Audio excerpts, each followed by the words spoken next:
अस्सलामुअलैकुम। सचल टाइम्स के साथ मैं हूं रुबाब बख्श। शामिल करते हैं news headlines. Islamabad civil aviation ने मुल्क में कोरोना वायरस की रोकथाम के सिलसिले में मज़ीद इक़दामात किए हैं, जिनके तहत बैनुल इलाक़ामी परवाज़ों के मुसाफिर हेल्थ डिक्लेरेशन फॉर्म पुर किए बगैर एयरपोर्ट से बाहर नहीं आ सकते। कराची नेशनल स्टेडियम में PSL के आज होने वाले मैच से कबल कोरोना वायरस से बचाव के लिए हिफाजती इंतजामात कर लिए गए। वज़ीर इत्तलात सिंध नासिर हुसैन शाह ने इल्ज़ाम आयद किया है कि वज़ीर आज़म इमरान खान कोरोना वायरस के ख़तरे को संजीदा नहीं ले रहे हैं। कोरोना वायरस के बायस दुनिया भर के स्टॉक मार्केट की तरह पाकिस्तान स्टॉक मार्केट भी शदीद मंदी का शिकार है।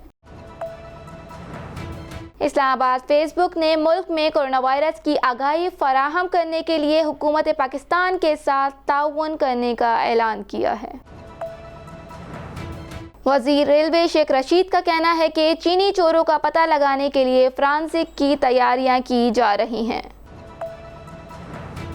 इस्लामाबाद चीफ जस्टिस पाकिस्तान ने हुकूमत को पाकिस्तान स्टील मिल्स के मुलाजमीन को फारिग करने का हुक्म दे दिया।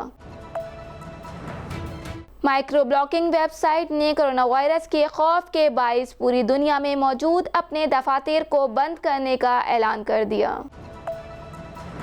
लाहौर गुज़िश्ता रोज़ तैयारा हादसे में शहीद होने वाले पाक फ़िज़ाइया के विंग कमांडर नुमान अकरम को फ़ौजी एजाज़ के साथ सुपुर्द खाक कर दिया गया। हेडलाइन आपने मुलाहिज़ा की। न्यूज़ स्टूडियो में फ़िलवक्त इतना ही। मज़ीद खबरों के लिए आप विज़िट कर सकते हैं हमारी वेबसाइट सचल times.tv। हमारे साथ रहिएगा।